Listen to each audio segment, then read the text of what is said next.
Hit him with the gas. High heat. Let's go. High heat. Ricky Vaughn. This is what I started with. Girls don't like girls. Girls don't like boys. Girls like cars and money. They might like girls. I respect their right to choose. If that ain't some 1984 J.J. Dillon shit. Selling the Horseman.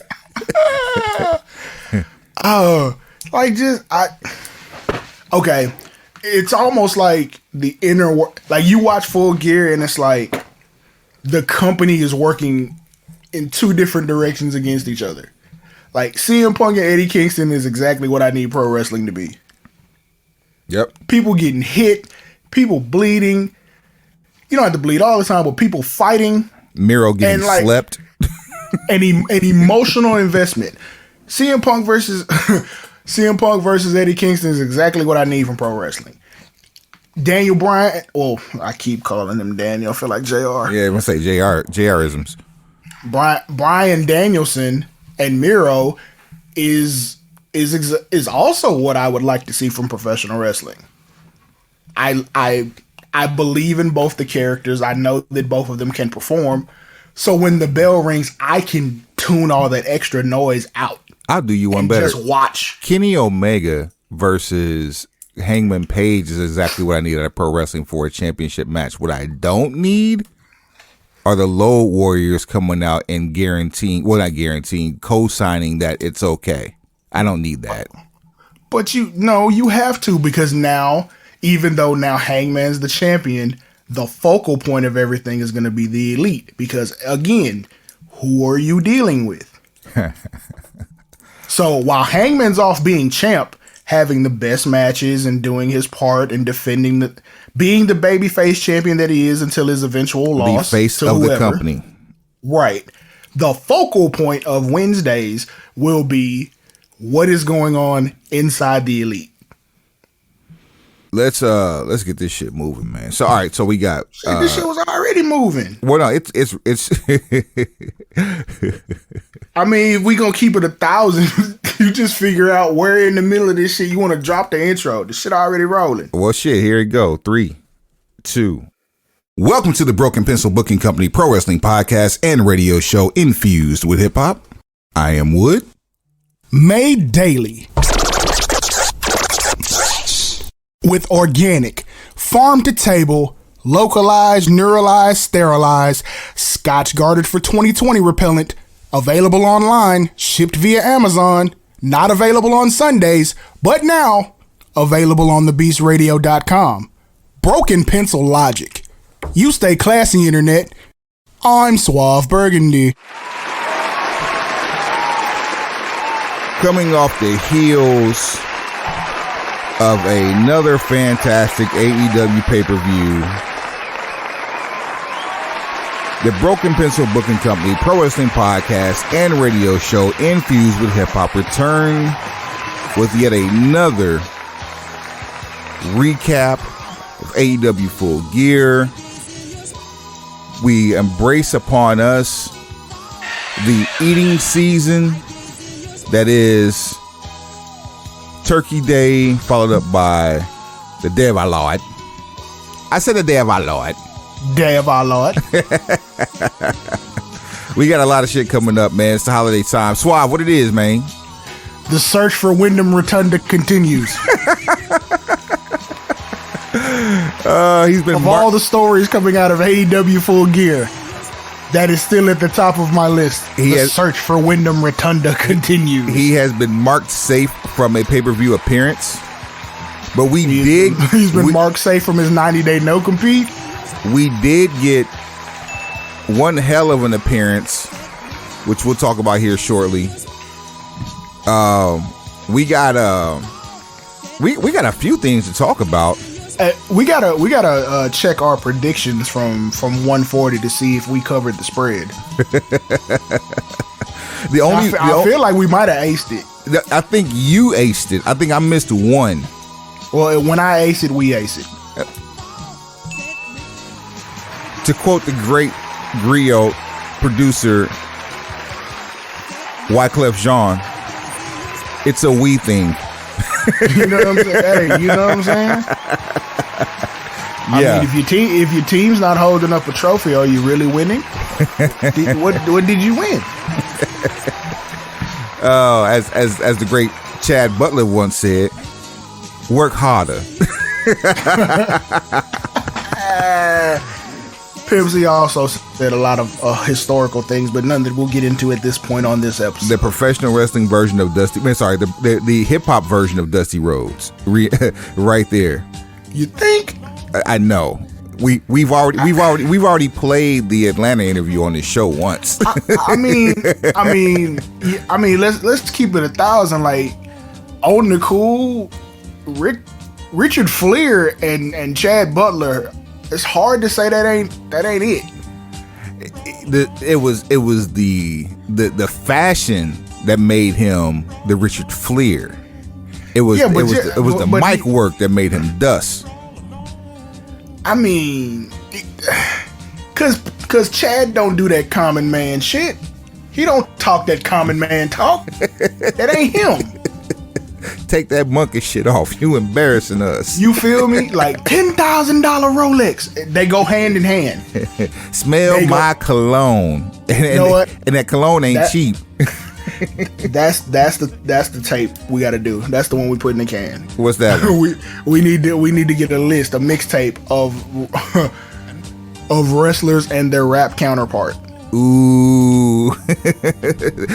That'll be our AL. We'll bring back AL likes. That'll be our AL like episode. Wrestling AL doppelgangers. Yeah, that'd be a hell of a mixtape. That's a good one for the holidays too. You see what I'm saying? We trying to take the holidays off, but still keep it on. Man, let's see. Before we get into the Full Gear recap, Get Well Soon goes out to Eddie Kingston. Indeed. Kenny Omega. Oh, so that's true. Yes. Because I won't cap. The way I received that news and then read that message, I was like, this sounds like Cap. Like New Era Cap, like lids. Well, for sake of conversation, we'll leave that on the table. But we know for sure Eddie Kingston. But moreover than those, Danhausen and Mance Warner. Don't leave Malachi Black off that list. Malachi Black as well, bruh. But Danhausen and Mance Warner, they, as we've been talking about Danhausen and landing places for him, the only place he's landed himself lately is in a hospital bed on a surgical table. I ain't gonna play with you. I think Danhausen might have just yanked off a bag. Double leg break. And Mance Warner also with a severe ankle injury. Bruh. Fellas, like, freak accidents happen, especially in professional wrestling. Please take care of yourselves. For God's sakes, get some compression tights and some braces. Good Lord. I don't know what to make of it. Like, that's just, and it happened on the same show.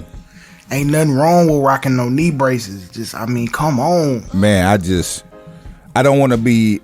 Stone Cold did it. I've had some catastrophic injuries in my lifetime, and most of them, the worst of them were later in life. I had a couple as a teenager, but as a grown ass adult, I had two bad ones, and man, whew, can't even imagine what a double leg break is like. Even in your 20s, I can't even imagine that. Like before, graduating high school. No, thank you.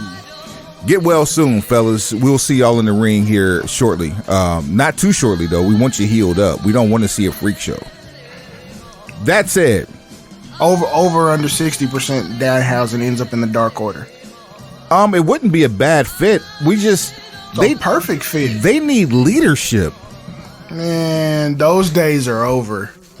Those days are over. Now AEW, the Dark Carnival. AEW is the American version of New Japan when it comes to being the home of factions. Do you see these factions staying together much longer, let alone growing? Yeah.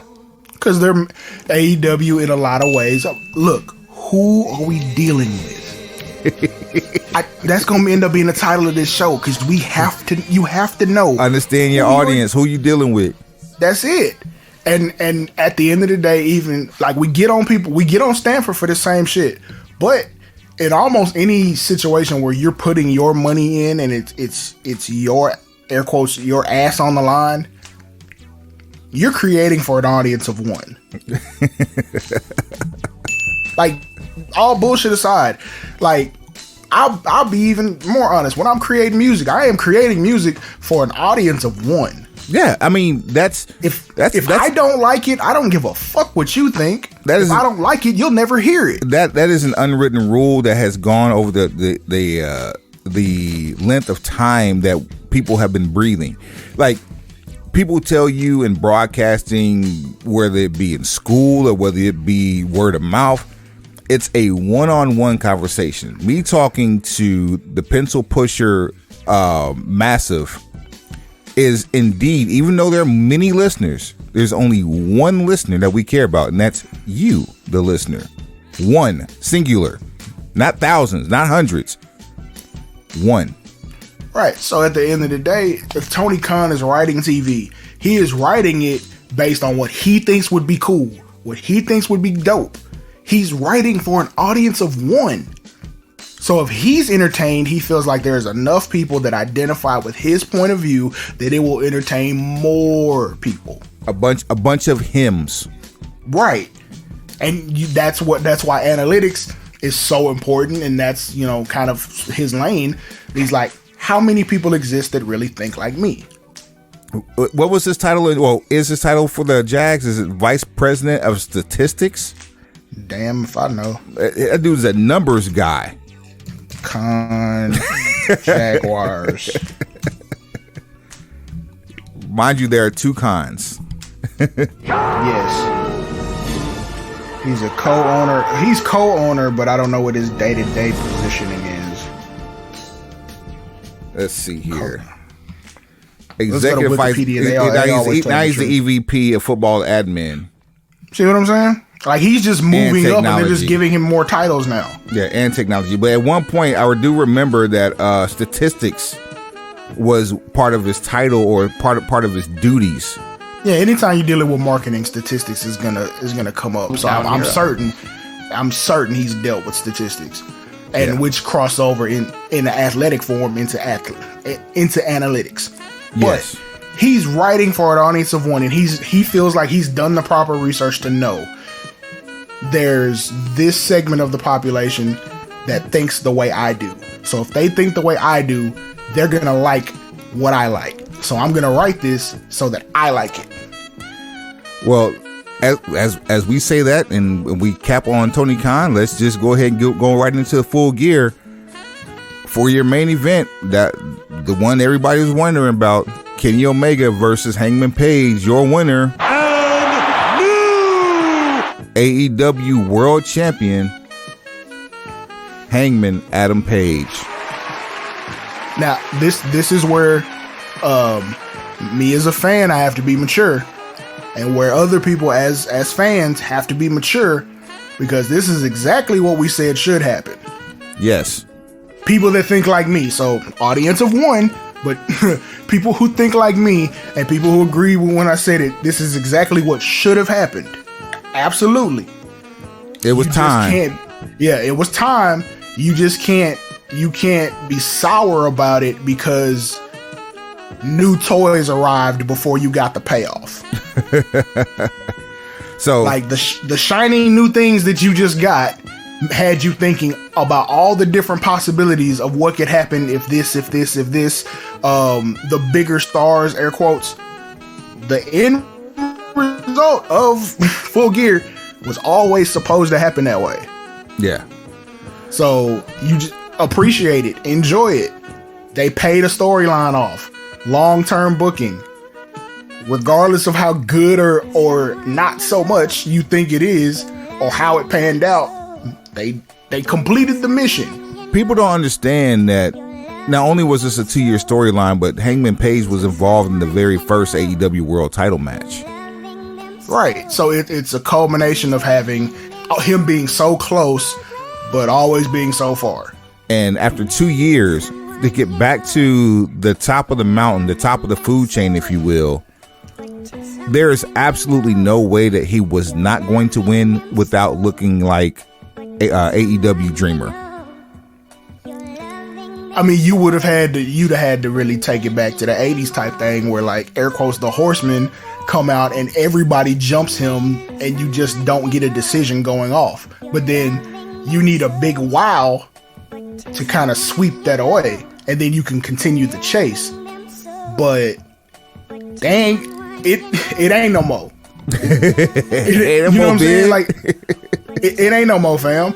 Like, okay, I could have booked him out of this. Had you introduced Jay Lethal differently, like if you wanted to screw Hangman out of his finish, and you have the Elite jump him, and then it looks like nobody's going to be able to stop anybody, or you have a bunch of extra people fighting, debut Jay Lethal.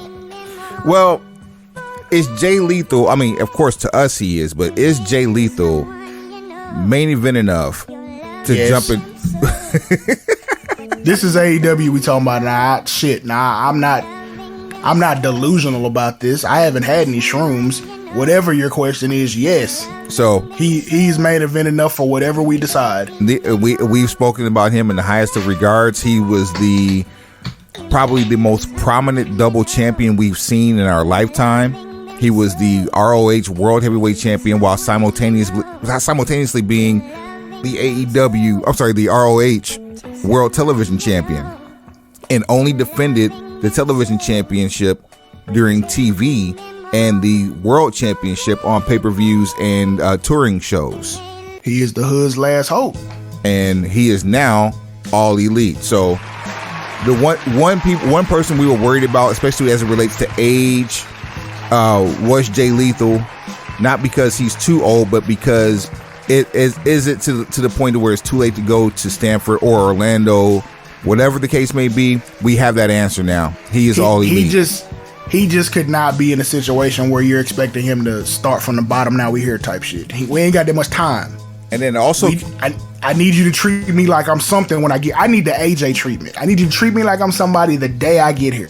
And it was also noted that Jay Lethal was granted a full release from ROH, exempting him from duties at Final Battle. And K-Man the Snowman. And the last match that you will see from Jay Lethal on ROH TV will be him versus EC3 that will be coming up in December. I believe they said that might have been canned. Yeah, like his. Oh no! Yeah, that's what I'm saying. The match is canned. Yeah, the match is canned for TV. Yes, yeah. yes, no doubt. Let's go through the results here real quick. We got in the pre-show and the buy-in, we had Hikaru Shida, Thunder Rosa, Hikaru Shida and Thunder Rosa, defeating Jamie Hayter and Nyla Rose. What's up with Nyla Rose taking all these pinfalls? I could say what I think, but then that wouldn't be fair. So I'm just gonna say somebody sleeping at the wheel booking, or just like, hey, somebody's got to take this pinfall, and no one really cares who does it, because I mean the suspension of disbelief has been suspended. And did we forget that Vicky Guerrero is the widow of the late Eddie Guerrero? It's kind of egregious, but I mean I wasn't gonna say anything if you didn't. I don't know. Lots of tributes to Eddie during the night, but that wasn't one of them. Kicking off the show, MJF versus YFN Darby, and the curtain jerker for Full Gear. One hell of a match. I thought I had. I mean, on top of actually, let's back up before we get into this match, because we had a shit show. BR Live is no more for AEW pay-per-views, at least for the present time. We ended up getting notice about a conversion from BR Live to BR, Bleacher Report, and it was that this was made to be way more difficult than it needed to be for a pay-per-view. I don't know what the specifics are with Fight, but if you had a pay-per-view on Fight not even 3 months ago. What was the big deal about putting it on here again? Even worse, an even bigger slap in the face. The Bleacher Report app is a mobile app. I'm surprised it's available on Xbox, but it's available on Xbox, not available on Apple TV. Sheesh. Big fuck up there. Big fuck up there. Talk about it. I was forced to use an iPad and cast it to my Apple TV. Now, I will say this. The casting experience for this program was amazing. But as a person who is mobilely connected with multiple digital devices, I had to use a laptop to do chatting, a phone to do chatting, a tablet to cast to a smart hub that's connected to my television. That's a whole lot going on for a $50 buy. Most people don't trade crypto that intensely. Listen, and they daisy chain Linux computers for that type of shit. This is out of control. I'm just it was a lot because I was on Xbox, and what I did was I tried to make sure that we could troubleshoot all of the stupid shit that could potentially happen early enough. We ain't even had the time, fam. There was not that much time prior to purchase time. Nah, but we did good. We migrated our BR Live situation. Everybody was set up the way they needed to be. It's like, okay, we good. I say, I've already read the fine print, which is sort of difficult to find. Like you have to end up clicking on something about AEW streaming to get the explanation on how to do any of this shit, as far as migrating or just how to get your old purchases, any of that. So, did all that reading. I knew from the jump probably wasn't going to be available on Apple TV. Go looking for the app. Doesn't exist. Just BR Live. Okay, cool. That's no good. So I know I can't watch this how I watch everything else.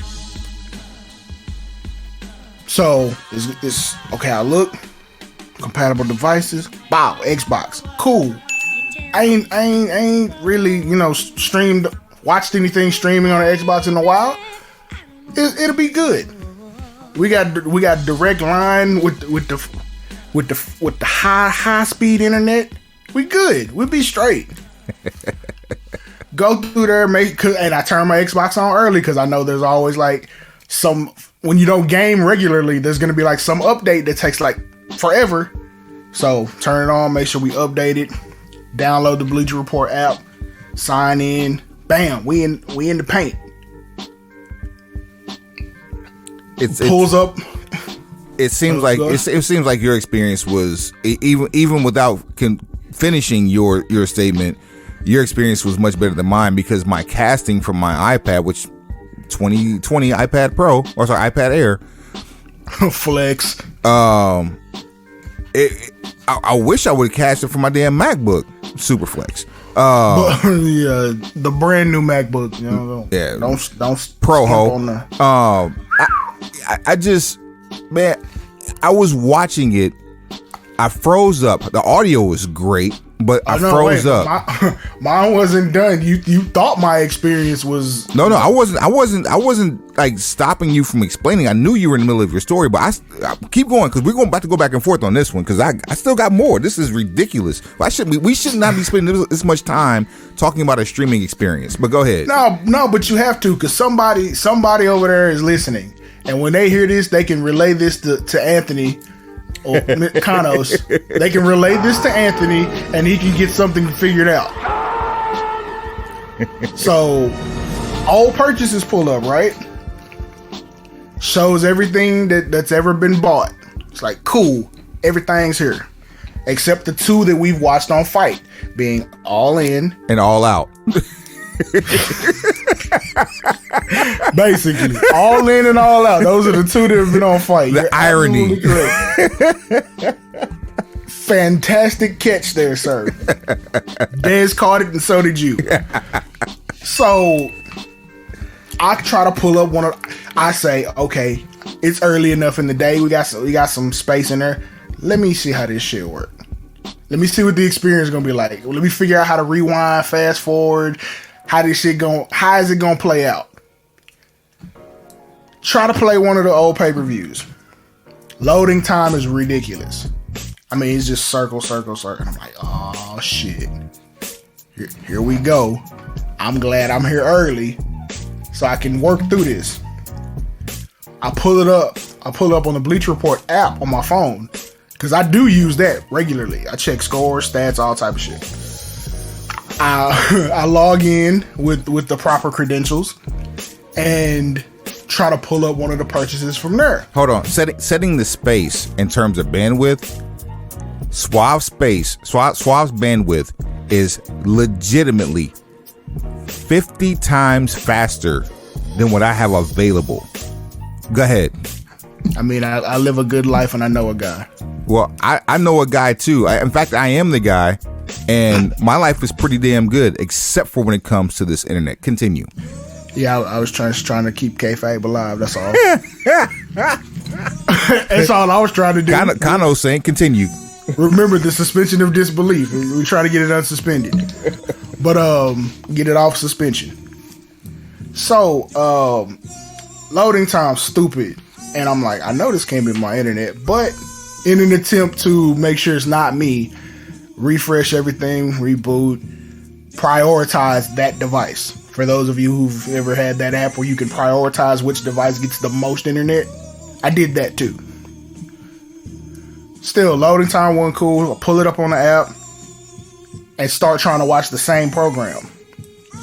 Then they start at the same time. So I'm like, okay, this seems like the loading on the app is going to be much better than anywhere else. But it played fine, looked pristine. It was like, okay, this still looks like the high definition quality I paid for. Everything's good. We'll just let this one play all the way out. I go run errands, I come back, start watching the show. I get to Bryan Danielson. See, I said it right that time. Hit the bell for me. One time. One time for the one time. Bryan Danielson versus Miro. Which is the third match on the main card. Yeah, I missed the finish because the stream froze 3 times. And I mean hard stop. Okay. It didn't show any buffering. That bitch just locked up. Here's where I interrupt you. During the MJF YFN Darby match, during the climax, as Sting is preventing interference, I freeze up. I see Sting on my screen. I hear Tony Schiavone. I hear Jim Ross. I hear Excalibur. And I don't see any movement. I have to reboot my iPad. Completely reboot it just to reconnect to the casting. My bandwidth is not even an issue. I'm the only person using the internet at the time, so it was fine. That was okay. But having to reboot, and then not once, but 4 times did my casting connection drop off from being timed out for, I guess, I don't know if there's a timer on the casting or if it thought I was not watching anymore. But I'm mid-match every time. None of this happened in between match breaks or what have you. Like, I'm watching and then I'm not watching anymore. And I have to reconnect. So I probably rebooted my iPad twice. I had to reconnect probably 4 or 5 times to my casting device. Shit show. Absolute shit show. Now, I will say this, to their credit, the broadcast quality was probably the absolute best we have seen on any AEW pay-per-view to date, which, considering we're going into year 3 with AEW, this makes more sense because as things advance, so does technology, and you would hope that things get better. So that it looked more realistic on an older tube. I'm in my garage watching on a tube that's about 10 years old, still in high definition, but it's putting extra work on outdated technology that I'm using in my garage versus what I would be having in the comfort of my living room or my bedroom. And I'm not mad at that. I'm just, all of the convolution that's going into watching this is making this experience piss poor at best. If I paid for it, if I paid $50, I shouldn't have to go through the same mechanics that I would have to go through to find an illegal stream. Oof. Oof. Oof. So for those of you who have ever been in the trenches like that, you know exactly what I'm talking about. Where you gotta go to that site, that undisclosed site that has like 43 different streams, and you have to test each one to see which one's gonna give you a clear picture. And once you get the clear picture and the best stream, then you stop until you get disconnected, if you get disconnected. Right. And then if that one goes out for whatever reason and won't restart, you got to start the process all over, and whatever you missed is just whatever you missed. And hope that you can remember the one that you were on that was good and stay away from that one. It's no good anymore. And you have to test these one by one by one with every pop-up and every paid advertisement that comes with it. So all this explanation Pure to say, madness. All this explanation to say, fix this shit, please. Let this Fix be the this. Nah, you need the Dez Bryant tone. Fix this shit, Rich. go back, get a fight. And they hit that. Excalibur Herb had the nerve to tell us during the buy-in that it was available on pay-per-view via Facebook. I wish I would. I wish I would.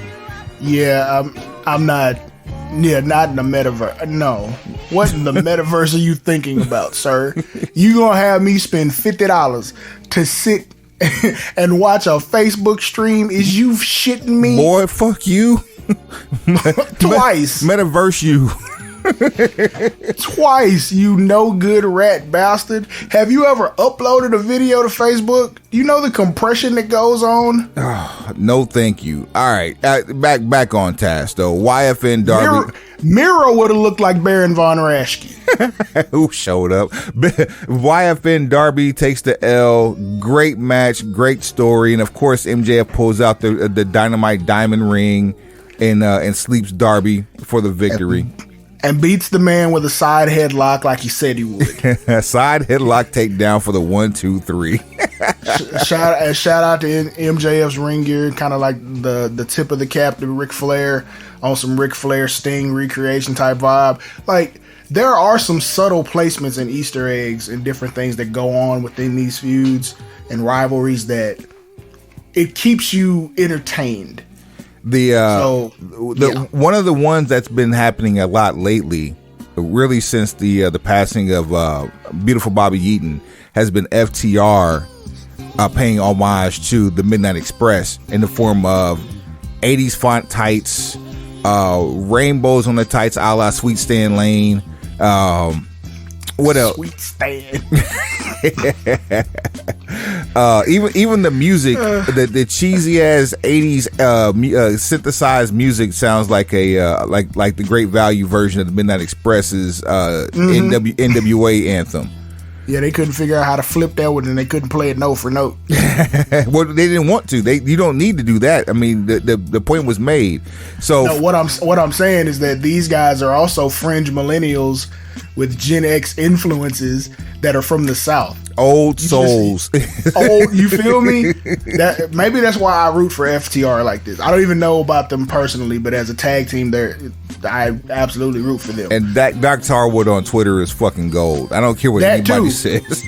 I feel like we have a lot of commonalities between us. I feel like we all kind of you audience of one and people who think like you. So it keeps coming back to the same thing. But somebody should have sampled that and went to work. Like you could have come to the wax. And apparently you got some heat on the production side for AEW. So utilize your resources. And if not, we know some people. AEW Tag Team Championship. Your champions, the Lucha Bros, challenge FTR, which never happens. The champions never challenge the challengers, and FTR holds the AAA World Tag Team titles. A triple I. This was another good match. Not a great match from both teams, but a good match from both teams. And shout out to the ring gear. Oh man, that just phenomenal, man. Just FTR with the American flag and Mexican flag knee pads is fucking hilarious. Shouts out to Floyd Mayweather. This was as Mayweather-esque as it can possibly get, and they've been doing that since they won the AAA Tag Team Championships. But peep though, what actually makes this shit super cool is what was the name of the old NWA studio show? Was it just World Championship Wrestling? No, the one World Championship Wrestling. The one that came on at 9 o'clock in the morning and then like 5 o'clock in the evening. Yeah, World Championship Wrestling. That had all the country's flags hanging up. Yep. Those tights and those knee pads remind me of that. So that's why I was like, oh, this is some double entendre shit. Yeah. It's like old school NWA tribute, but also, I'm American carrying Mexican titles, baby. I'm out here with the shit. You need 50 people in at ringside with two sides of fans. Young people in the front. Boys clubs usually. Boys and girls clubs. That's that early 90s action. The 80s is like you got hot shot. You basically got all the hot shots from SMU. Yeah, and then you got a couple of elder statesmen, guy with his pants up past his navel. Chicks chicks that top wrestlers having affairs with. Planet cheering. A couple rats here and there sprinkled about. cheese scattered, like as an Easter egg, throughout. But things of that nature. Lucha Bros retain. Then we go into Miro versus Bryan Danielson for the tournament eliminator finals. And so the winner coming out of this is the number one contender for the AEW World Championship. Bryan Danielson wins. This was a very stiff match as Bryan Danielson caught a shiner. It looked like Miro got legitimately slept. Don't know if it was a work or a shoot, but considering how hard they were hitting, anything's possible in the world of AEW.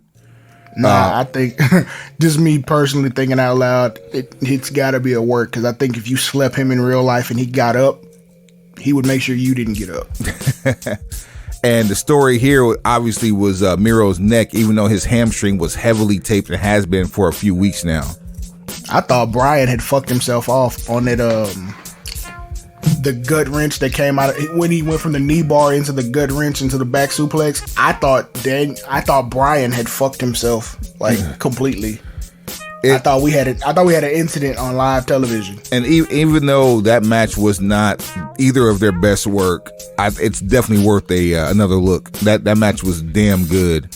And a bit of they'll see each other again. In a bit of a relax. You had Christian Cage in the Jurassic Express versus the Super Click in a Falls Count Anywhere match. That was not relaxing.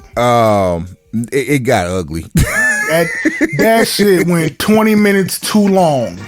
Yeah, you know how many false finishes they had in that match, especially on the ramp.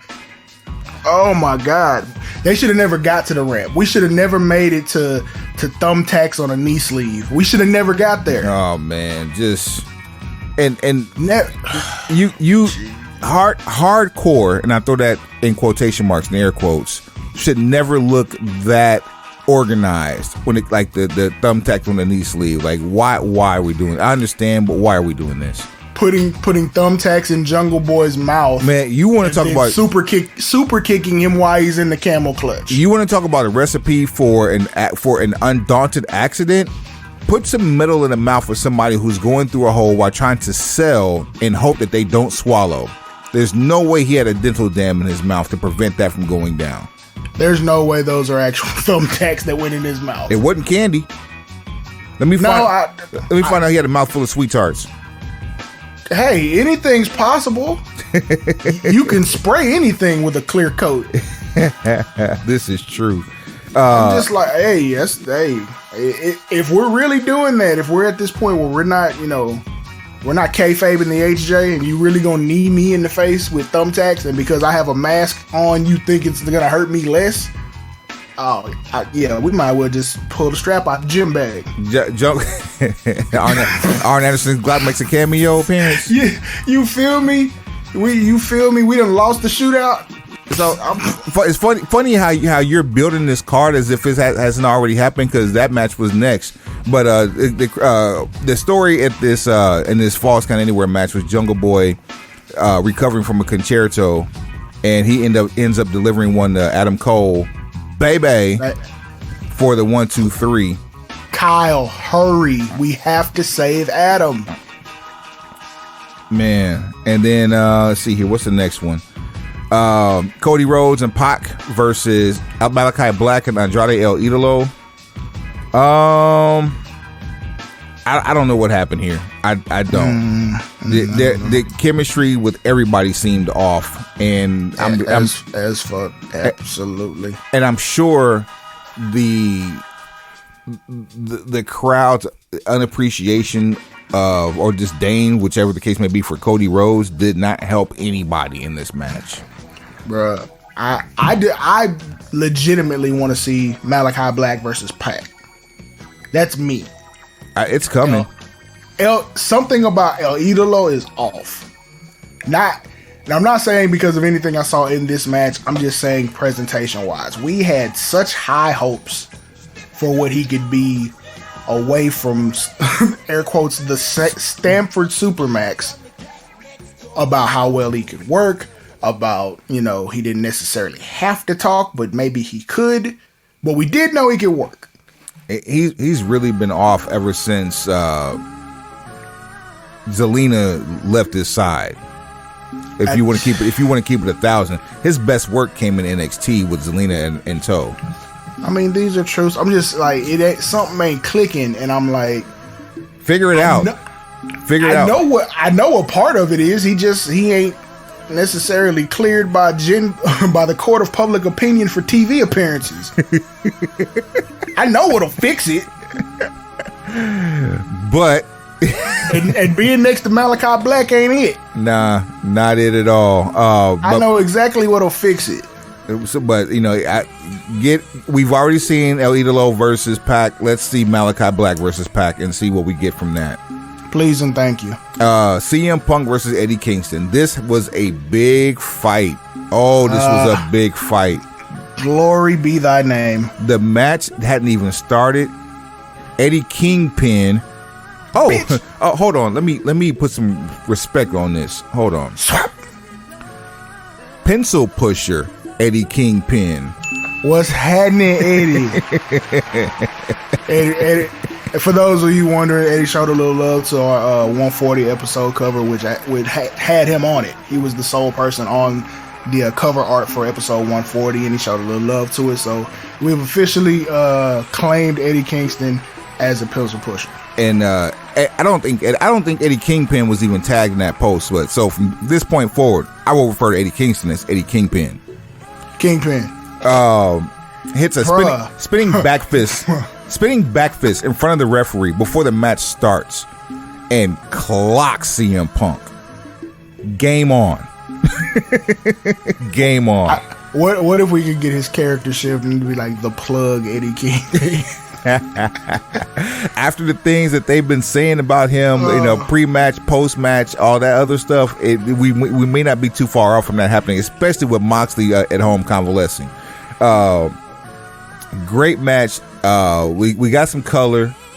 CM Punk apparently has gotten Eddie Kingston, or Eddie Kingston has gotten CM Punk's respect as CM Punk tried to extend the hand, to which Eddie Kingpin did not say shit and walked out and kept it moving. This was great. I like this. Give me more. Right. I want to see people fight. I want to see people fight. I want to see people get hit in the mouth. I want to see people dropped on their heads. A little color if necessary, and dope ass ring gear and like adult shit. This was very middle fingers, defiance.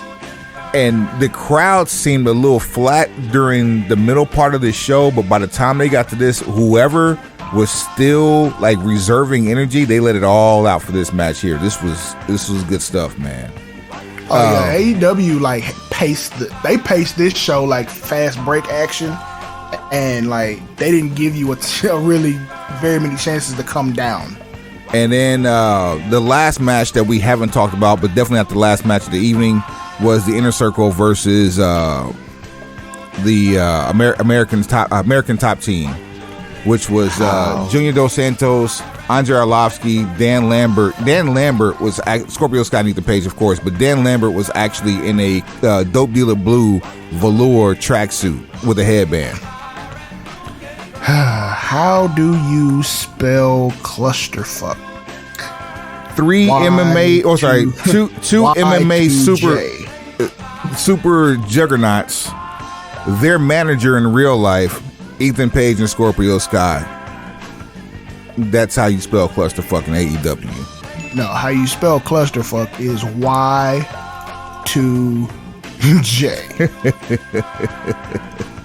If Jericho has a hand in it, it has an opportunity to be a clusterfuck. Baron Von Raschke ringside hits an iron claw, which was it was a great pop for the hometown crowd. Completely unnecessary, but it was great to see Baron Von Raschke still alive and well. Protect him at all costs, as you will. And of course, your big debut is Jay Lethal challenging Sammy Guevara post-match for the TNT Championship this coming Wednesday on Dynamite. Which, well, let's get the date out the way, because by the time this airs, that match would have already taken place. This is Monday, November the 15th. Yeah, my lord. Yeah, my lord. I said, yeah, my lord. Yeah, my lord. 20 and 21. Amen. All right, and I mean, if anything of note happens, we'll try to help you and go back. Yeah, we have editing prowess here, but we try to keep that to an extreme minimum if at all possible. So there's that for you. But that's your smarter, not harder, baby. There it is. That's your AEW Full Gear recap. Out, like we said, outside of the clusterfuck that was dealing with Bleacher Report, great show. Not their best work, but still a good show with a hell of a payoff on that main event with Adam Page and Kenny Omega. I like this for the most part, all the way through. Like the acquisition of much better talent has served them well to where you don't get the extreme fuck up matches as much, especially on pay-per-view. Like, he just trying to throw bangers. There are no album fillers when it comes to pay-per-view time. It was also announced during this match, not during the match, during the show by Orange Cassidy that he's going to have to call one of his dogs to come in. I immediately thought they're going to bring my guy in.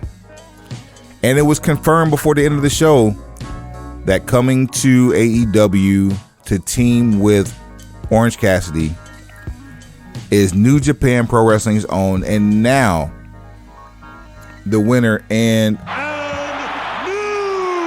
never open weight champion, the Stone Pitbull, Tomohiro Ishii. So all you're telling me is that in order for me to see Tomohiro Ishii, aka the Stone Pitbull, I'm going to have to suffer through Orange Cassidy. Unfortunately so. Why is it that I always have to make a choice? Why can't I have nice things? It always comes with some sort of trash ass condition. Choose violins. Don't fuck around, choose to change the channel. Keep on. Oh man, I done already lightened my load of weekly watching. I ain't seen NXT since before Halloween, and I feel great. The last match I've seen on NXT was Braun Breaker versus Tommaso Ciampa. Hey, look, speaking of, let's take a trip to Stanford real quick. We've been talking. Shouts out to the ICW. We've been talking about saving Survivor Series. Supermax.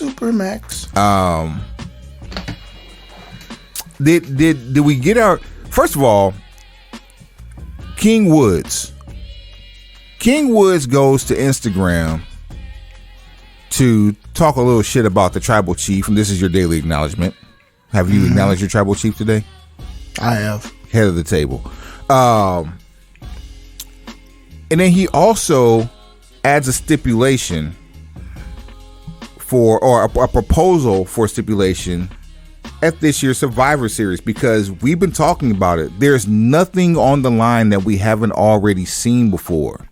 On Twitter, King Woods decided that he wants to take to social media to give us a possible scenario. This is what he comes with, and I'm not mad at it. Survivor Series. 5-on-5 Raw versus SmackDown. What a joyous occasion, but what are we fighting for? Huh? What? I proclaim your king proclaims that the losing team, Raw, obviously, should have a 5-way elimination match fighting for spots 1 through 5 in next year's Royal Rumble. And SmackDown, my team, the winning team, would do the same, but we'd be fighting for spots 26 through 30. If you guys are down, hit me up, let me know. If not, it's cool. We can just do bragging rights like usual. Whatever. Roman sucks. Deuces. And that's that. So, breaking it down again, he proposes that the losing team in a traditional 5-on-5 Survivor Series elimination tag match will vie for spots 1 through 5, and the winning team will vie for spots 26 through 30. Which is not a bad idea at all. It's something new and fresh. We haven't seen it before. It definitely, I think I made mention about challenge matches, where you would have, like, I guess because you and I both went back and forth on this, qualifiers that would involve challenge matches, and I guess the winners for the qualifiers will be able to challenge whoever they want to at Survivor Series, just to make it more interesting and make it more of a fun event, because right now SummerSlam is very forgettable. But the spice Survivor Series. Yep, I'm sorry. So, thank you. Survivor Series. It's 2 S's still. This year's SummerSlam? I mean, no, Survivor Series. No, Survivor Series. Let me say Survivor Series. Survivor Series. Now, that post has since been removed. I don't know if that's going to happen or not. It remains to be seen. But, like, what are your takes, Suave, on not just what Woods said, but how can we save this once heralded pay-per-view?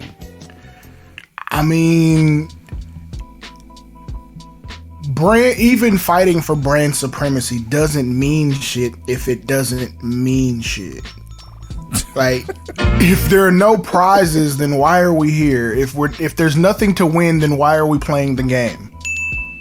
You play to win the game, but winning the game has some benefits.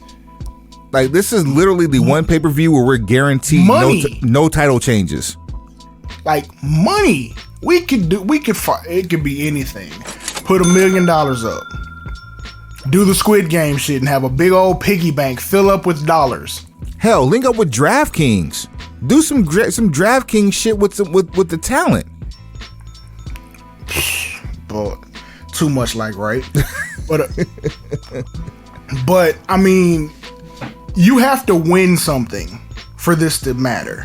Otherwise, it's just a long episode of SmackDown mixed with an episode of Raw. And like, if they were fighting for essentially, well, put it like this. Being number 30, I kind of have mixed feelings on predetermining number 30. Just because of the way the Royal Rumble is typically basically a surprise and a run-in every 2 minutes.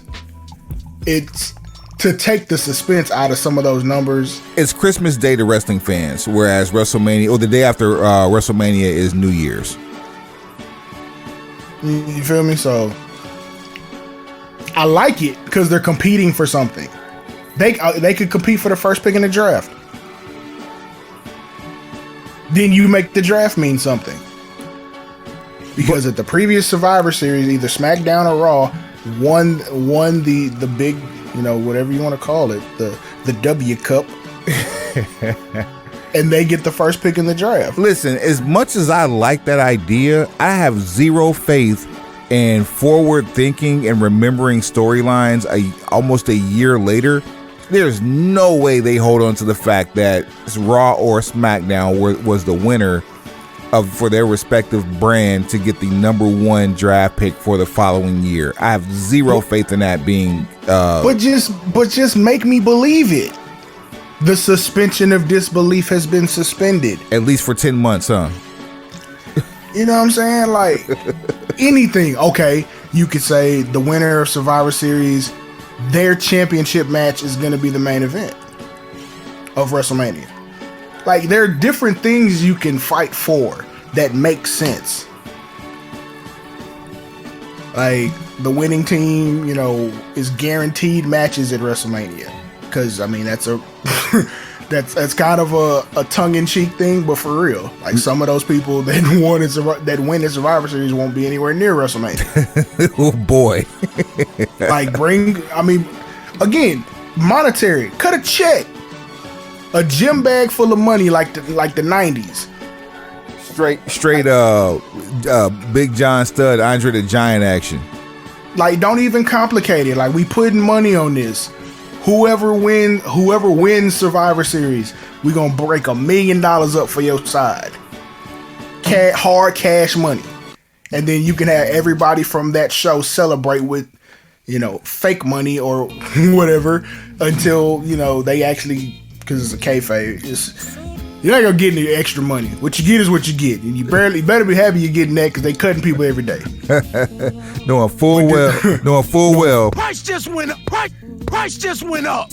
But you can go out there and play with this fake money and make them believe we done split $1 million across the Raw or SmackDown roster. Sure, but don't expect nothing extra. Well, check this out. That back. As much as I would like to peruse the idea of what can happen at Survivor Series, there's only one way we can actually go into Survivor Series, and that's like this.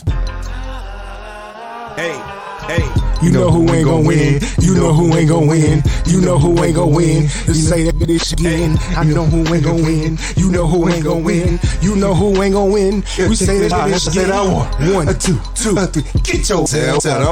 One, two, three. Get the fuck on. One, two, three. Get your tail. One, two, three. Get the fuck on. 2 weeks in a row. You know who ain't gonna win.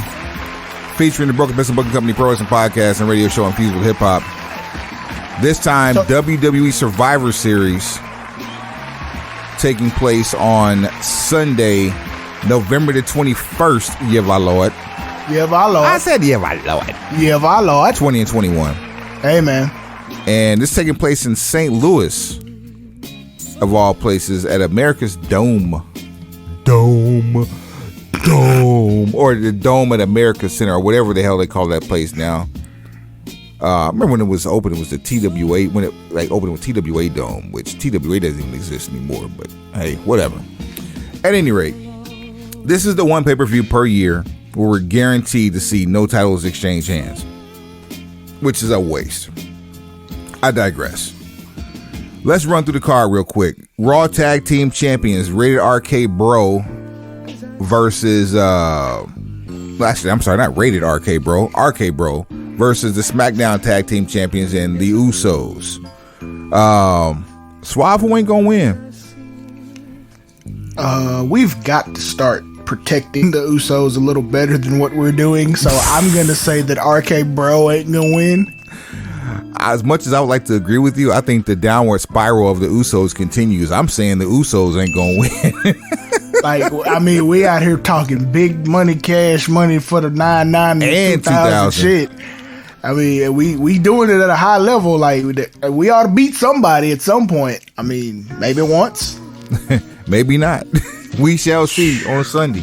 Tough sledding, buddy. For the mid-card invitational, the Intercontinental Champion Shinsuke Nakamura, gang, versus the United States Champion Damian Priest. I am actually interested to see this.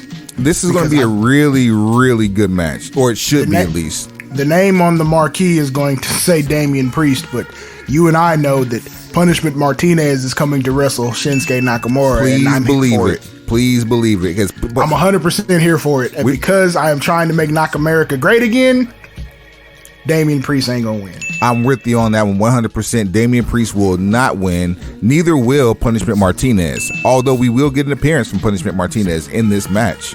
So Shinsuke gets to beat two people at the same damn time. At the same damn time? At the same damn time.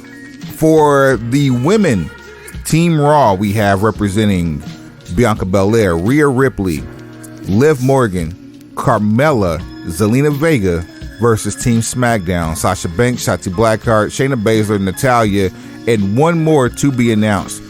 I believe that one to be announced is actually going to be Naomi. Who do you think it's going to be? Who do I think the missing person's going to be? Yes.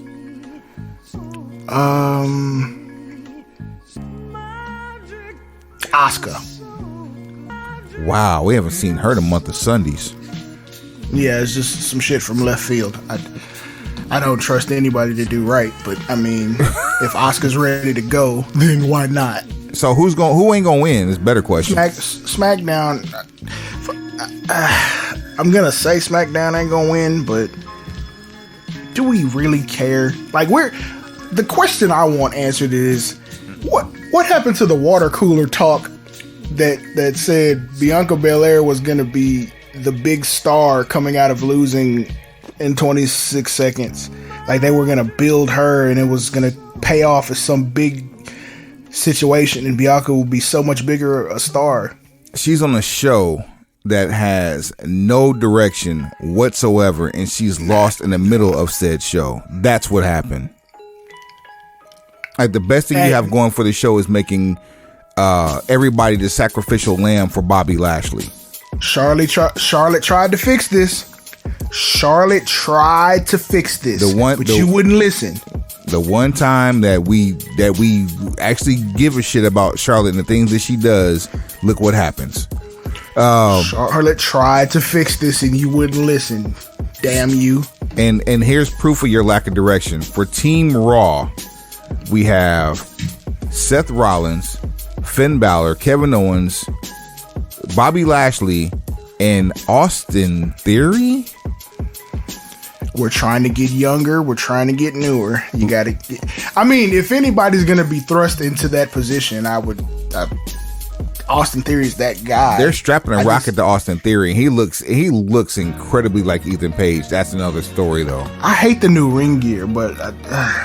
they're basically turning him into the non-model version of Prince Pretty. He looks like Jeff Jarrett. His ring gear looks like a copy and paste from Jeff Jarrett. Jeff Jarrett CAW. Right. I was just about to say he's definitely the creator wrestler version versus SmackDown's team of Drew McIntyre, that's what I hate. Woods, King Woods, Jeff Hardy, Happy Corbin, and one player to be named later. Who's that player to be named later? Because it's not going to be Sami Zayn.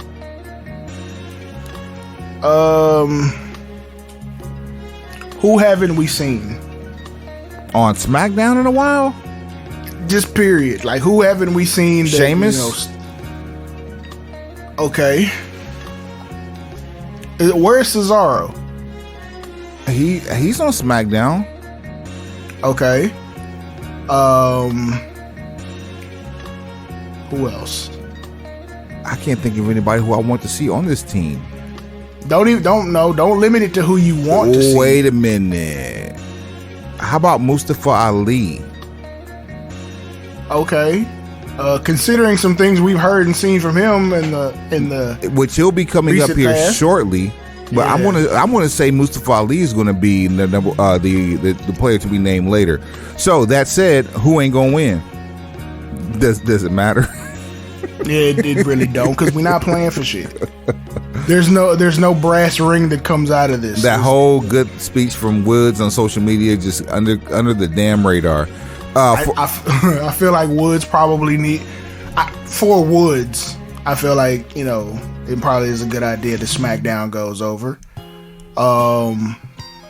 But you never know. Like, Raw looks like they're going to implode, and that's going to be the thing that kind of undoes everything, but I don't know. Here's something for you. Here's an interesting stat courtesy of CBSSports.com. For the SmackDown Women's Champion Charlotte Flair versus the Raw Women's Champion Becky Lynch, we'll find out who ain't gonna win here in a second. These two have shared the ring more than 45 times on television and pay-per-view. Reverse. I mean, what can you say? You've seen this shit over and times. over and over again. Oh, and let's back up real quick on the women. The one person we haven't seen in forever, and I don't know if she's ready or not, is Bayley. How many months? Because we're supposed to be like what, 9 months. Has she been gone that long? We haven't. She wasn't wrestling at Mania. She was at Mania, but she wasn't wrestling at Mania. But so her getting hurt happened after Mania. So, okay, yeah. So yeah, it definitely hasn't been 9 months because Mania was about 7 months ago. So there's that. I mean, she could have smashed rehab and miracles happen. She is not. That's a good one too. She is not John Cena. I mean, depending on who your doctor is, you can beat John Cena. Ooh, okay, all right. So that's all I'm saying. The technology just gets more advanced every day. Is all I'm saying. Flair versus Becky Lynch. Who we got? I got Becky Lynch not winning. I don't give a damn. It's a whole. This is what, like, okay. We talked about. I guess AEW. I guess this is a better. Not you know who ain't gonna win. It should be you know who ain't gonna give a fuck. Me or Suave. Right. Just you remember how we were doing you know who ain't gonna win last week for AEW, and we were like, there are matches you can't pick because everybody. Because of the compelling nature of both sides. This is one you can't pick the winner because you don't know which bullshit direction they're gonna go in. Like, you're gonna need to appease Charlotte for all the reasons we have previously discussed on previous episodes that we will not go back into now. Mm-hmm. You have created this monster, so now you need to feed it, Seymour. This is a fact. So it's either that, or you're gonna side with the locker room and the locker room's choice. Oh man! Oh, I didn't even think about that. Wow. Do you feel what I'm saying and when I'm saying it? You got decisions to make. That's the only thing that actually makes this match compelling is the real life shit. We might get CM Punk versus Eddie Kingston. Or Eddie Kingston. Anything can happen in the WWF. This is a fact. For the male champion versus champion match, the WWE champion Big E versus the Universal champion Tribal Chief and head of the table Roman Reigns. There's no way Big E wins this match. Mm-mm. I don't care how long the Tribal Chief has had the belt. There's absolutely no way Big E wins this match. So that's who ain't gonna win that one. Is Big E. I just hope in the midst of Big E taking this L, they don't water him down and they really make him look strong in the process. That's all I can hope for, because the Samoan train is not stopping here. And sadly, that is the entire card, with no luster, no bloom on the rose whatsoever. I mean, you got room for appearances. Like, let's see, you're 25 Brock? years. Huh? Brock? No. I mean, maybe. But this is the 25th year anniversary of The Rock's debut. I am positive there will be some sort of mention of that. Well, they're already pubbing up that great movie with him and Ryan Reynolds, Red Notice. Dope, I haven't seen it yet, but yeah, dope plan movie. on watching it. Lots of bullets and nobody dies. So is it a takeoff on like Hobbs and Shaw type situation? Not even close. Not even close. This is Deadpool meets The Italian Job. No. I don't mean movie wise. I mean the backstory. No. So this movie isn't playing off because they're both in Hobbs and Shaw. No, this has nothing. No, and it's because there's a third person who's also in the Fast and Furious franchise that's in this movie as well. That's why I asked. No, there's not. No, not even in the slightest bit. Gotcha. Yeah. Moving on, we spoke earlier about Mustafa Ali, and he's dropped a video of a supposed or proposed character shift that could have possibly saved him and maybe even Retribution if executed properly. The powers that be have decided that this was not the move for Mustafa Ali. I'm going to play this for you, and you be the judge. So here goes nothing. Literally.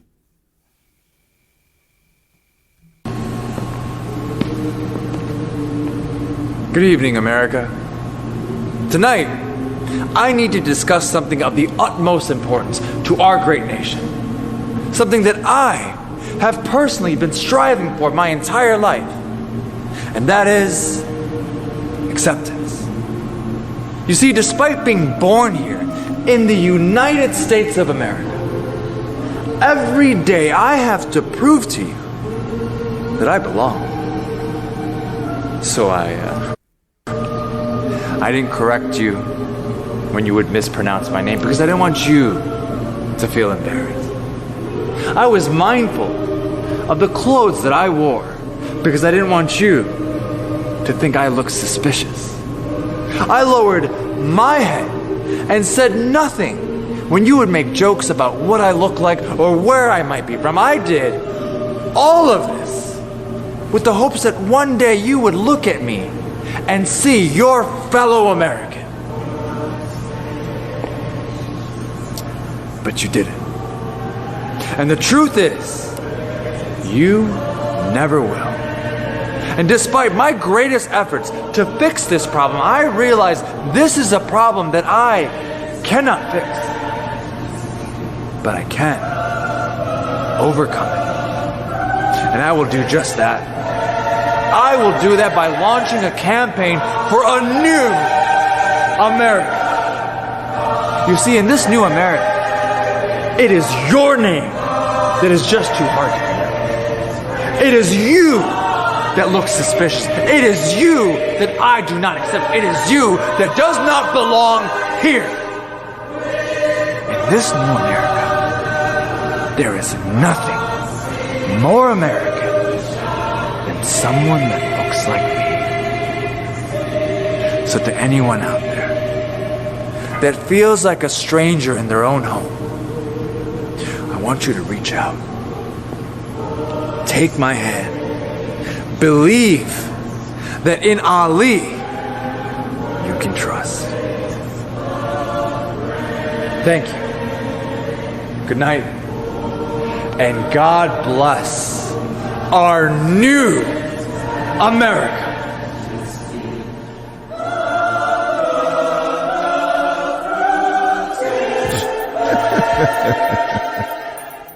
Young Ali doing Rumble, young man, rumble. Way too much. I liked it. I liked that shift. It was a very well timed, well placed set of words. He got out there. He got open, and because, and this is just my opinion, because of his ethnic background and because of where he's currently placed on WWE programming, that's my reason why there's zero chance in hell of this ever making daylight. Although it would be gold. It's perfect for that crowd, but he's the wrong person. Even though this is a very true, real angle that he should be trying to push out there. On the flip side, this is designed to make him a bigger heel, but in today's climate of disliking the establishment, and going against the grain. You're gonna make him a face. You're gonna make him. Not only you're gonna make him a face, you're gonna make him the biggest face in the fucking company. Okay, so check this out. Check out my revision. Check out my revisionist history, because I kind of zoned in and just kind of closed my eyes listening to the promo. Imagine black and white NWO-esque production, but the black flag of Retribution, and then flanked by the original members of Retribution, just not with those goofy ass costumes. Thank you. And then have him cut this exact same promo. So he had a very expensive, well-cut suit on. And the background was that of like a rally convention. Looks like a party convention. Conclave, if you will. Yeah. And you have two Trons with caricatures of red, white, and blue with his face or his likeness. A la, think Grand Theft Auto. If he were running for office and you heard, like, you listening to the Laszlo radio and you heard a political commercial on Grand Theft Auto, this is what this would look like. He nailed it. Like, I'm thinking of it of what it could mean for Retribution, but it also works the exact way he has it set up. You could put a faction around them in that you could call them the Cabinet or something whatever politically, centered. But this is God forbid this executed makes him WWE champion or Universal champion since he's on SmackDown. God forbid we give our talent competence, reality-based, truthful creative for them to go with. Like, this is the one thing I've kind of noticed about Stanford and the Supermax in recent memory. Like, the Attitude Era resonates with a lot of people because you were speaking the language of the people in the seats. And ever since then, they've tried to veer away from that and purposely not speak the language of the people in the seats. So you have a whole society looking for entertainment that speaks to them as opposed to entertainment that speaks for them. Right. Exactly. So something like this where you can actually put that out there and the audience will decide whether they like it or not. Or the audience decides whether that person is a heel or a face. And if there's a big enough split and a divide, you make them a tweener and just get all the money. The fact that this goes out to the ether as a missed opportunity is speaking to the fact of entertainment speaking for the masses, speaking for you versus speaking to you. Like, we tongue-in-cheek kept joking about how you could jump off a race war if we booked Lesnar and Lashley the right way, but there are certain emotions that you can't turn off that for some reason the people in creative in Stanford and the Supermax just avoid. Him walking through an airport with a kid with a whether it be plants or whether it be for real. Matter of fact, make it for real. Put a camera in his lapel and let him walk through an airport and see the reactions on people. Especially in a suit, because with his hair down, people will recognize him as being Mustafa Ali. But with his hair pulled back and a full beard, just with his skin alone, you're going to catch a look. And if you want to just keep injecting reality into the possibilities of it, bring up the fact that he's a former cop. In Chicago. In Chicago. Like, there's so much depth to him as a person, you can't help but incorporate it. Like, I think you missed it here. And none of those stories have resonated with the crowd more than something that will never make it to TV has. Because they tried that shit before. Not like this. Well, they've tried it before while trying to make him a face, and no one cared. All I'm saying is it might not be a bad idea to piss off a Karen or a Kyle or a Marin. Or whatever. Like it won't hurt. Do you know? I want you to think about this real quick. Can you remember the only time when the fans actually gave a shit about Mustafa Ali on SmackDown? Right before he got hurt. I'll give you a specific day. The day that the Body Bag Award was created. That too. So when Samoa Joe went ape shit on everybody in the damn ring. On the mic, that is. These are truths. I just feel like we missed a lot of money by not greenlighting this. Like, I can see it. Like, I can see. Here's I guess at some point people making content have obviously have some shell shock about offending people. But if you let Ali cut that same promo and you present it that same way, people are forced to make a choice about what they think about him. So you're gonna get a lot of complaints from people who feel like, you know, you're representing something that isn't their air quotes point of view.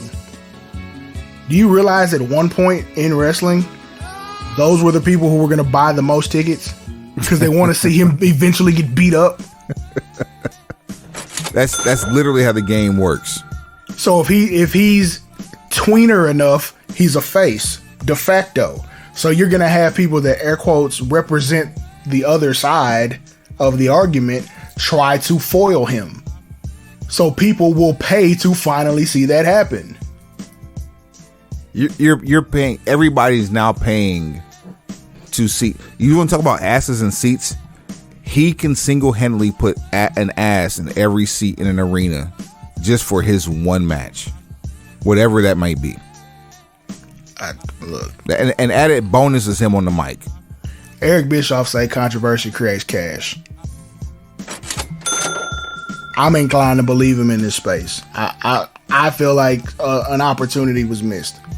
I mean, and for real this time. Let's see how this plays out. I'm with you. I have zero faith that if this has already been quote unquote leaked because it did get thrown on the cutting room floor, God love him.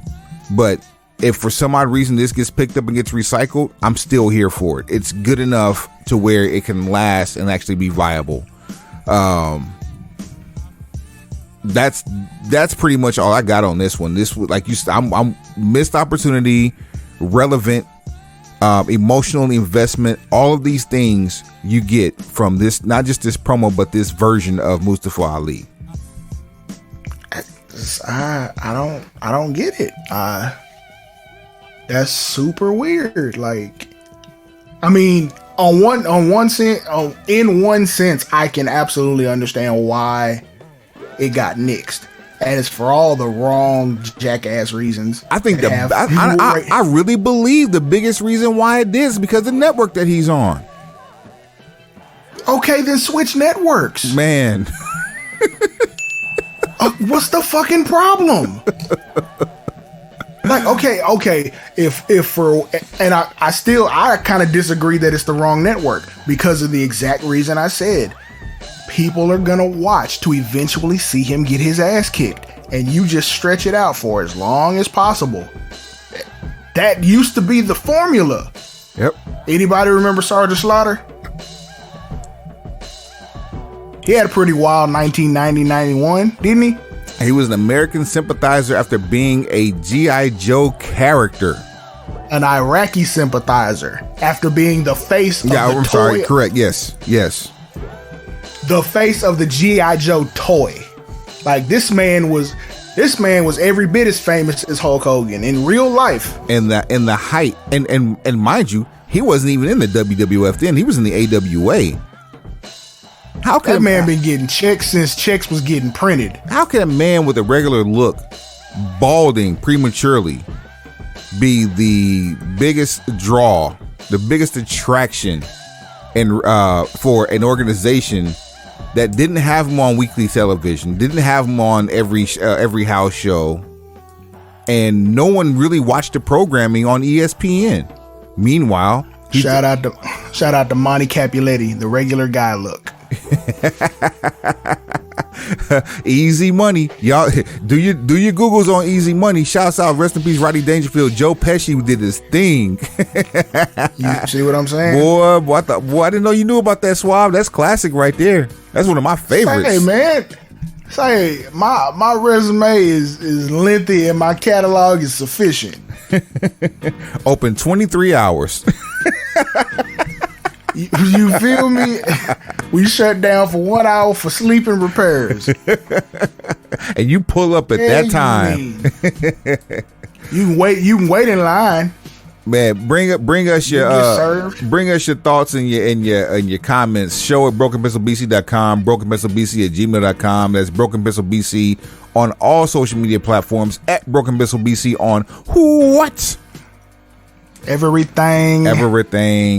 Every damn thing. Everything. Suave, take him to the house. Pencil pushers. Heads up. Pencils down. Straight like that. Tony Khan. He's not going to change his vernacular. He's not going to talk wrestling speak because he hasn't been in the business for 20, 30 years. Cup of coffee, He's an angel investor / venture capitalist / I'm just, girls don't like boys, girls like cars and money. Like, he just out here fucking around. He's like, damn it. Okay, what's the lead character from fucking Entourage? I know you're talking about the Vinny. If you took Vinny Chase and then mixed him with, who's the most smart ass nerd you know? As a television or movie character. Smart ass nerd? Like a snarky ass nerd. Sheldon from fucking Sheldon from The Big Bang Theory. I was thinking the guy. I was thinking the guy from the HBO show Silicon Valley. But yeah, I haven't seen Silicon Valley. The first 4 seasons are fucking amazing. But if you take Vincent Chase of Entourage and mesh him with Sheldon from The Big Bang Theory, that's how you get Tony Khan. Hold on, let me turn this fan off. Hold on. But then compound that. But then compound that by giving him an endless supply of money.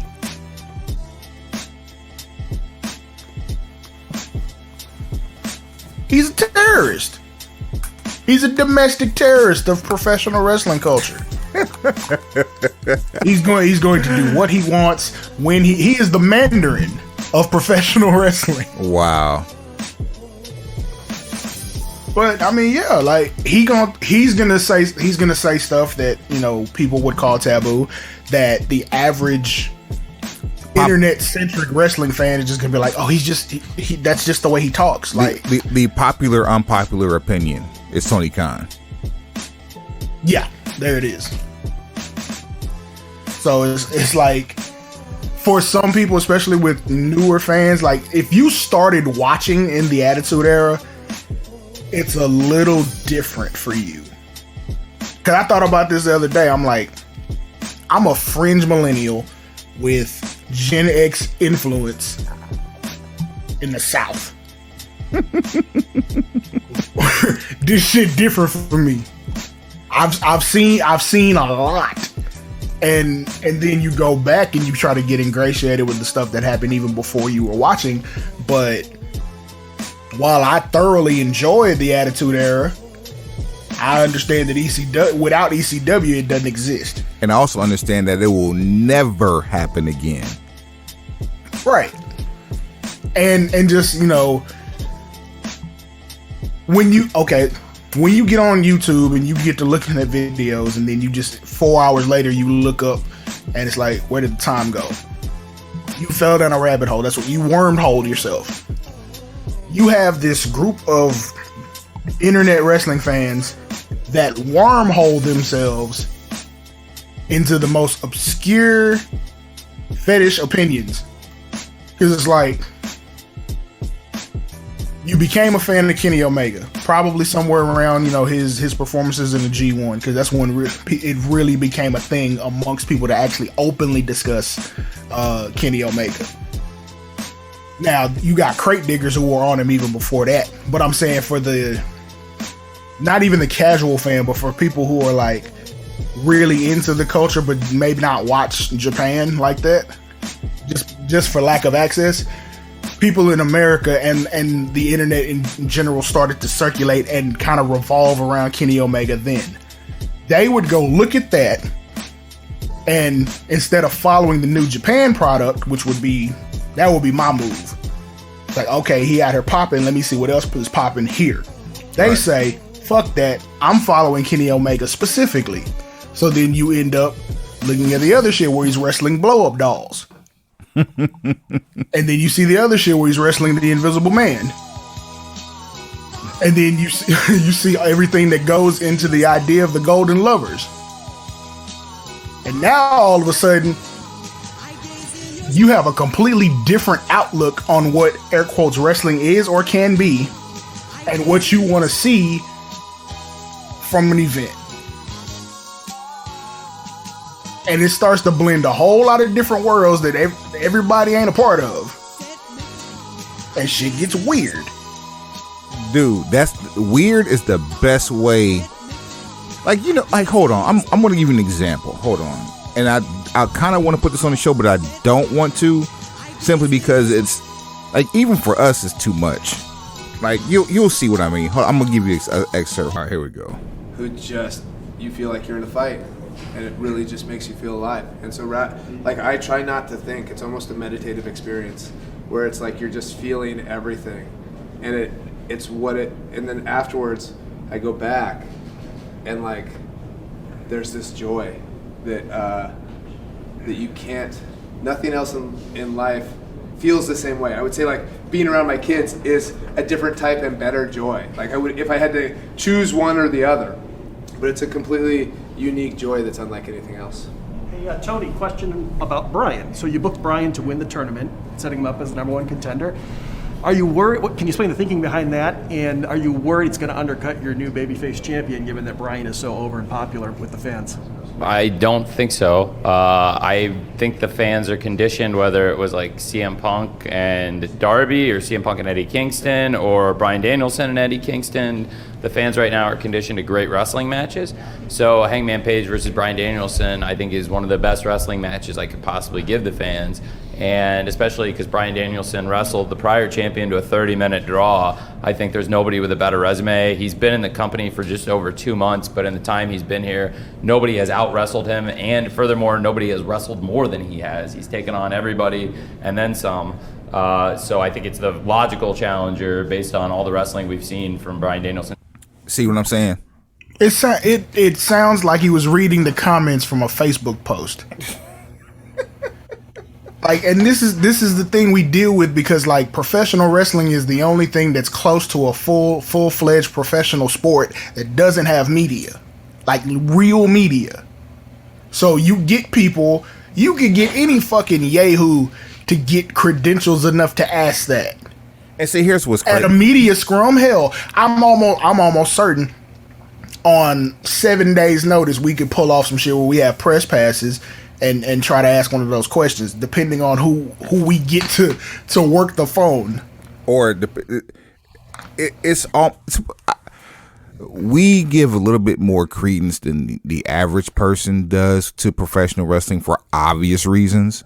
Again, age groups, geographical location, our reasons. Like, we have some of the same reasons why we watch professional wrestling still.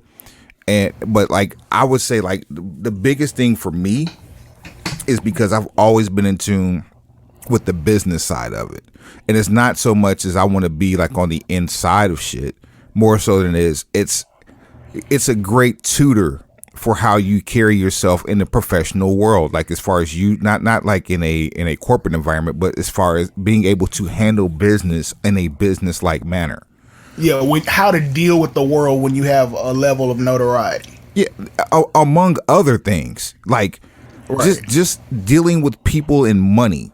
Having how you handle prosperity, having tiers of talent, and making people understand what their worth is and how to increase said worth based on your performance outside of the world of professional wrestling while being a professional wrestler. Things of that nature is why I still watch things like that. Is why I'm happy to watch AEW, because the disbelief is suspended far more than the character shit that because we're going back to characters in WWE, and I don't appreciate that shit at all. Like, I understand there's a place for it, and again, on a business standpoint, you want to gear towards the kids because kids don't have money, parents do.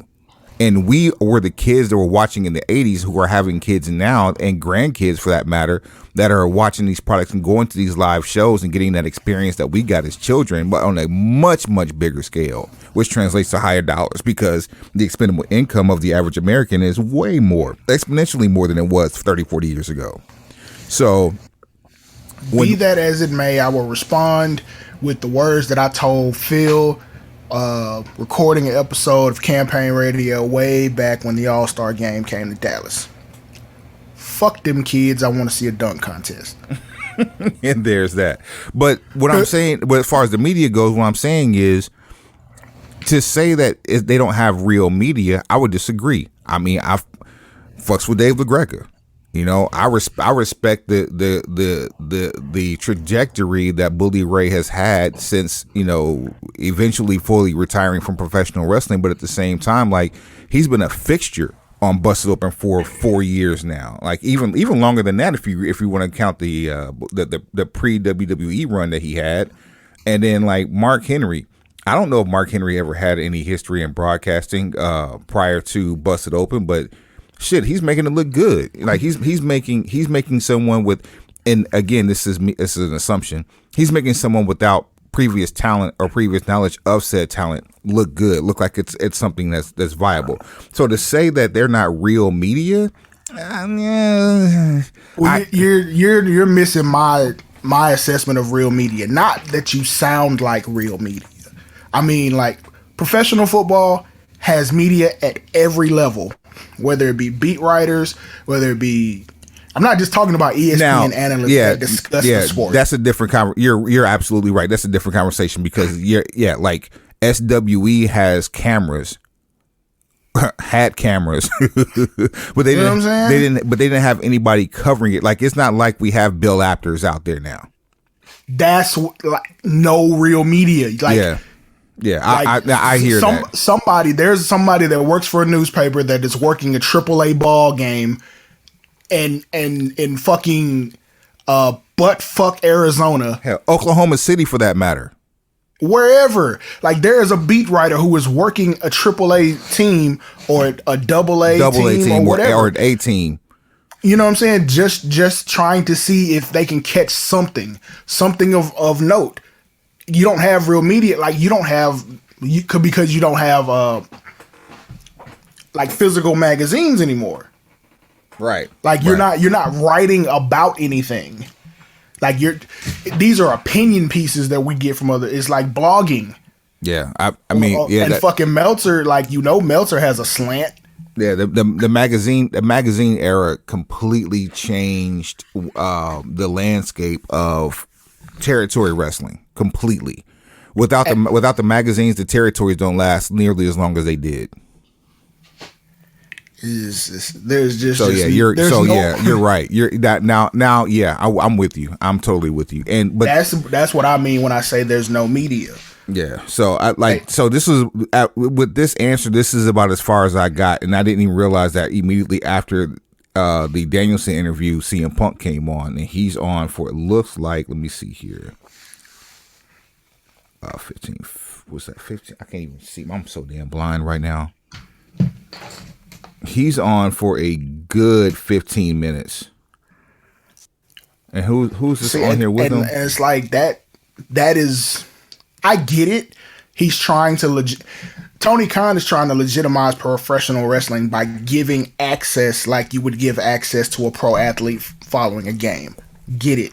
I'm totally cool with it. It's the direction of the questioning to where it maybe intentionally or even intentionally or unintentionally, like it breaks down to like those discords they do following The Walking Dead, like the show where they used to just break down the episode. Yeah.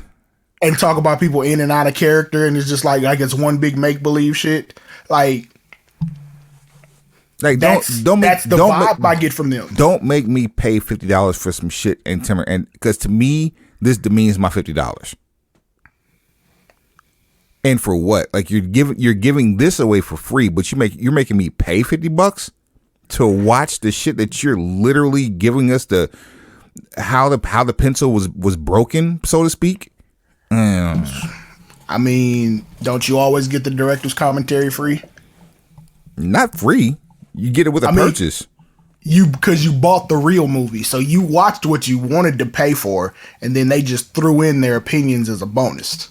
Yeah, we get this shit without even having to watch the movie. Before and after every show. Look who you're dealing with. Yeah. Somebody with way too much free time and a lot of money. You're right. Like what did I lead with? What was my first pitch? I came with the heater. One finger pointing towards home plate in a downward motion.